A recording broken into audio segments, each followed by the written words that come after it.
Hello YouTubers, Jordan Blakey the Liver Flush Man here today with another amazing video, and this video is video 31 of 1,000 videos in 3 years, and this video is on how often should one do the liver gallbladder flush. Well, that's a good question. It deserves a good answer. Now, for regular maintenance of the liver, it's good to do 1 or 2 liver flushes, liver gallbladder flushes a year. Two is even better than one. Once in the spring and once in the fall is really good for maintenance of the liver. Now, unfortunately, through our modern world of the diets we have with fast foods and toxic foods, processed foods, sugars, chemicals, hormones, all the stuff that goes into the food that the modern person eats, unfortunately our livers are quite clogged and congested with liver stones and gallbladder stones.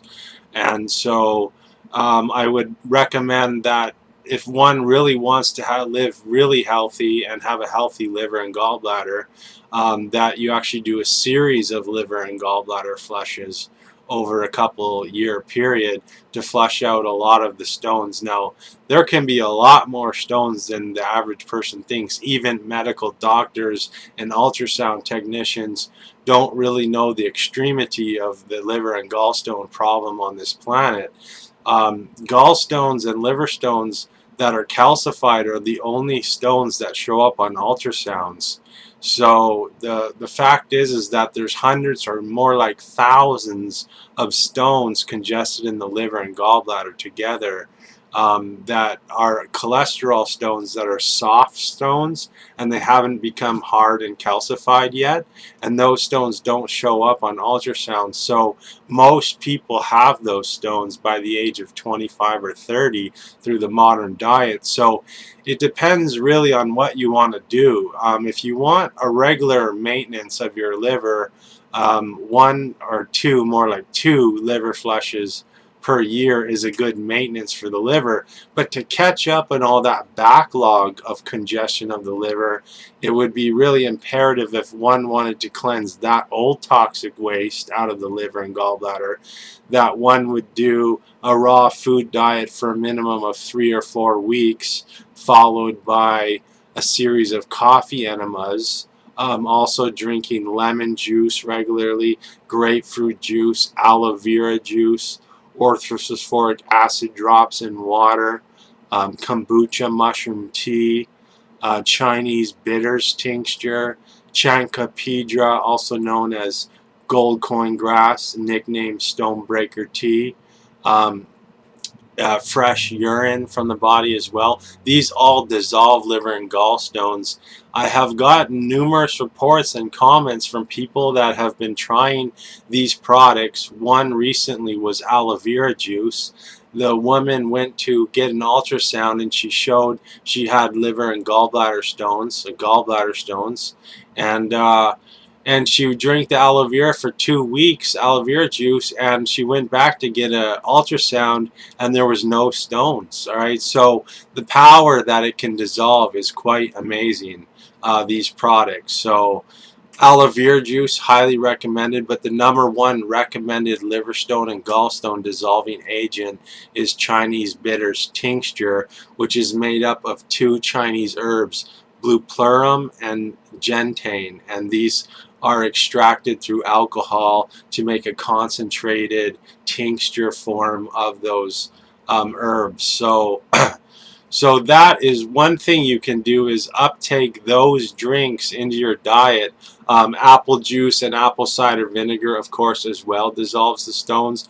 Liver stones, gallstones, kidney stones, and all the other stones of the various organs. Apple cider vinegar is really good as well, and apple juice. So include a lot of that in your diet as the prep diet, and then a series of coffee enemas while on a liquid diet for 1 to 2 weeks. Maybe 2 weeks would be the best, followed by a series of liver gallbladder flushes. Maybe say about 2 liver gallbladder flushes in 2 weeks, so one a week for 2 weeks, and then take a break for a couple of months and do some more coffee enemas as prep with those drinks, and then do the liver flush and the liver gallbladder flush again, and another series, say, and that will slowly start catching up on the backlog of toxins that have built up in the liver, because the liver processes the toxins, and when it has too much toxins that it can't eliminate from the body, it stores them in the form of stones in the liver and gallbladder, because it can't um, it can't process that many toxins, so it ends up storing them in the body. So basically, there's a lot more stones than people realize. Like I said, even medical doctors as well as ultrasound technicians don't really know about the truth about liver and gallstones. I have personally done over 140 liver gallbladder flushes, and these stones, there are people that say these stones are soap stones and they're made up from the olive oil, lemon juice, or Epsom salt, or any of the other ingredients. But I have totally debunked that with the coffee enema. I've produced stones numerous times with just the coffee enema. Also, many others have reported on my comments of my YouTube video channel that they are also releasing stones with just the coffee enema. And if you think about it, coffee has no green pigments in it, either does the olive oil, lemon juice, or Epsom salts. So that is from the bile being produced, which is green typically, and the flow of bile flushing those stones out. Why would it be that you wouldn't create stones if you drank coffee then? So because you're drinking the oil and lemon juice. So that's really debunked with the coffee enema as well. Liver disease patients that are too sick to eat or drink, they're just so sick, they will pass green liver stones and gallstones, and because of their fasting, they're so sick, they'll pass the stones. That's their body's way of managing with the toxins and a way to get through their disease. So also, people release liver and gallstones with the castor oil packs, as well as other techniques, liver percussion, laying on crystal amethyst mats with far infrared technology. I've heard people releasing stones with that. So these stones are debunked, that they're not soap stones. They're not made up from the olive oil and lemon juice. And so basically, that to answer the question, how often should one do the liver gallbladder flush? It really depends on what your aim is, what your goals are. Do you want to flush out the leftover residue from all those years of eating processed foods and things like that? Because even if you're not eating processed foods, your liver still produces liver stones and gallstones, and they're typically produced in the liver and then dumped into the gallbladder later, is the way it works out. And so to answer the question is that, yes, it depends on what you really want to aim for. If you just want a regular maintenance of the liver, then 2 liver flushes per year, one in the spring and one in the fall, is really optimal, because the liver is naturally cleansing in the spring as well as the fall. New moons and full moons are really key times to do it as well, timing it with the moon. And if you want to get a backlog and be stone free, it's going to require that you do possibly hundreds of liver flushes over a period of years in your diet, and staying on a more wholesome raw food diet, as well as all these drinks that dissolve the stones, and then regularly doing liver flushes 2 a year as well, to maintain a stone free kind of way of living. But the liver, from normal metabolic functions of the body and the liver, it produces stones from the air we breathe and the water we drink and the foods we eat. No matter how pure it gets, there's always toxins out there that we're subject to every day, and normal metabolic functions of the body produce these stones. So you may never be totally stone free, and even if you get to be stone free, you may not stay stone free, because the energy it requires for one to stay stone free is a lot of proper diet and work on the liver and gallbladder flush. So if you want to attempt a series of liver and gallbladder flushes to get out thousands of these stones, then you really got to go on the raw food diet for a minimum of 3 to 4 weeks. and you got to be drinking all the lemon juice, grapefruit juice, aloe vera juice, kombucha, mushroom tea, um, orthophosphoric acid drops, the Chinese bitters tincture, gold coin grass, otherwise known as stonebreaker tea, or chancopedra, fresh urine, of course, as well.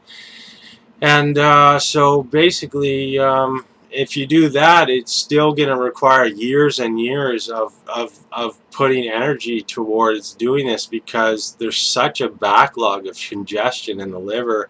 You look at the statistics of people with fatty liver disease. It's estimated that 1 in 2 people have fatty liver disease, which is the first stage of liver disease. And because liver disease is a progressive disease, unfortunately, it goes from fatty liver, then you get hepatitis A, B, and C, inflammation of the liver with the hepatitis. Then you get fibrosis of the liver, because the more stones that form, as they begin to harden and calcify, the stones become more damaging to the liver. And and because they're hard and calcified, they cause rubbing and friction much more than softer stones. So basically, most people have cholesterol stones that are soft and float in water, and these stones are mostly made up of cholesterol, bile salts, proteins, bilirubin, triglycerides. And these stones have not become hard, and they're not as damaging. But at the same time, because it's a progressive disease, eventually the stones over time will usually calcify, and those are the ones that show up on ultrasound. So if you have fresh stones, then this is your chance, this is your time to do series of liver and gallbladder flushes and get those stones out before they become calcified and more damaging to the liver. Cirrhosis of the liver statistically is the 9th leading cause of death in the US among all diseases of all kinds, not just health related. So the liver is the master organ of the body, and it serves thousands of functions. Hundreds of functions are vital that you couldn't live without, but you can still live with only 1/3 of your liver present. If you had cancer and had to get it cut out, some of it, you can still live.